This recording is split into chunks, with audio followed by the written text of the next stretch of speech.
पूरे भारत में बुर्के को लेकर के एक बहस छिड़ी हुई है। कुछ लोग बुर्के के फेवर में हैं और कुछ लोग इसके अगेंस्ट में हैं।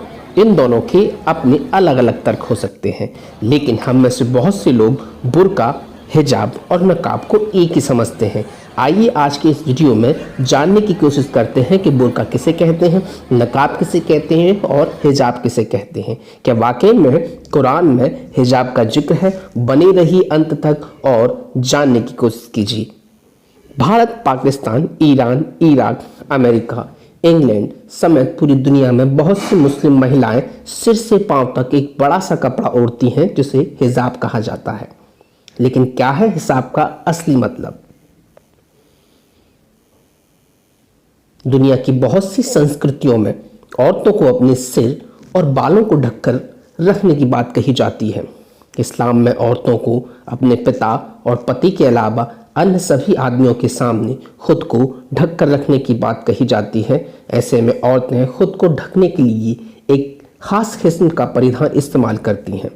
Bharat, Pakistan, Iran, Iraq, America, England समेत पूरी दुनिया में बहुत सी मुस्लिम महिलाएं सिर से पांव तक एक बहुत सा बड़ा कपड़ा ओढ़ती हैं जिसे हिजाब कहा जाता है।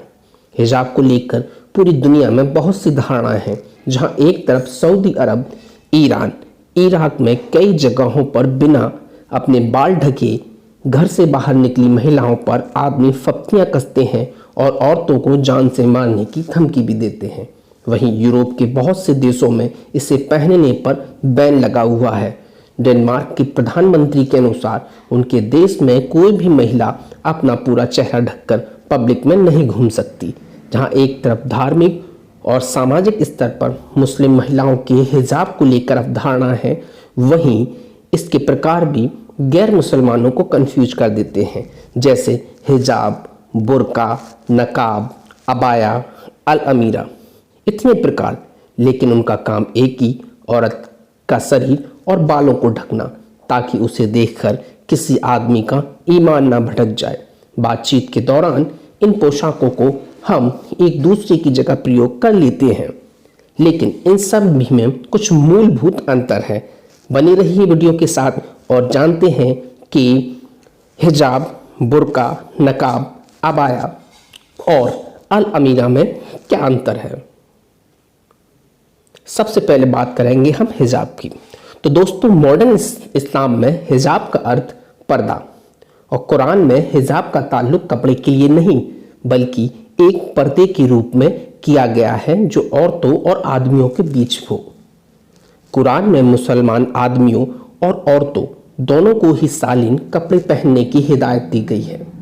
यहाँ कपड़ों के लिए खिमर अर्थात सिर ढकने के लिए और जिल्बाब जिसे लबादा शब्दों का जिक्र है। हिजाब के अंतर्गत औरतों और आदमियों दोनों को ही ढीले और आरामदायक कपड़े पहनने को कहा गया है। साथ ही अपना सर ढकने की भी सलाह दी गई है। और आइए अब बात करते हैं नकाब के बारे में। नकाब, जिसे निकाब भी कहते हैं, ये चेहरा छुपाने का कपड़ा होता है। इसमें सिर पूरी तरह से ढका हुआ होता है। इस्लाम में कहीं भी चेहरे को ढकने की बात नहीं कही गई है। मैं फिर कहता हूं कि इस्लाम में कहीं भी चेहरे को ढकने की बात नहीं कही गई है, बल्कि सिर्फ सिर और बालों को कपड़े से छिपाने का जिक्र है। लेकिन कट्टरपंथी देशों में औरतों को अपना चेहरा भी छिपाने का फरमान होता है। ऐसे में नकाब का काम होता है सिर और चेहरे को ढकते हुए सिर्फ आंखों को खुली रखना। नकाब का यह कपड़ा औरतों को गले और कंधे को ढकते हुए सीने तक आता है। अमूमन यह कपड़ा काले रंग का होता है जिसे पिन की मदद से टांका जाता है। अब आइए बात करते हैं बुर्के के बारे में। दोस्तों, भारत में अक्सर मुसलमान औरतों द्वारा पहने जाने वाले काले लबादे जैसी पोशाक को हम बुर्का कहते हैं। दरअसल बुर्का उससे कुछ अलग होता है। नकाब का ही अगला स्तर बुर्का है, जहां नकाब में आंखों के अलावा पूरा चेहरा ढका होता है। बुर्के में आंखें भी ढकी होती हैं। आंखों के स्थान पर या तो खिड़की नुमा जाली बनी होती है या हल्का कपड़ा होता है जिसके आर पार देखा जा सके। इसके साथ ही पूरे शरीर पर एक बिना फिटिंग वाला लबादा होता है। यह अक्सर एक ही रंग का होता है जिससे गैर मर्दों को आकर्षित ना कर सके। अब आइए बात करते हैं अल अमीरा की। दोस्तों, अल अमीरा यह दो कपड़ों का सेट होता है। एक कपड़े को टोपी की तरह सिर पर पहना जाता है, दूसरा कपड़ा थोड़ा बड़ा होता है जिसे सिर पर लपेटकर सीने पर ओढ़ा जाता है। अब बात करते हैं अबाया की। दोस्तों, अबाया यह वो पोशाक होती है जिसे भारत में बुर्का कहते हैं। ध्यान रखिए, भारत में अबाया को ही बुर्का कहा जाता है। दरअसल मिडिल ईस्ट में इसे अबाया कहा जाता है। यह एक लंबी ढकी हुई पोशाक होती है जिसे औरतें पहने हुए किसी भी कपड़े के ऊपर डाल लेती हैं। इसमें सिर के लिए एक स्कार्फ होता है जिससे बाल ढक जाते हैं और चेहरा खुला होता है। अब फैशन के हिसाब से अबाया अलग अलग रंगों में आने लगे हैं।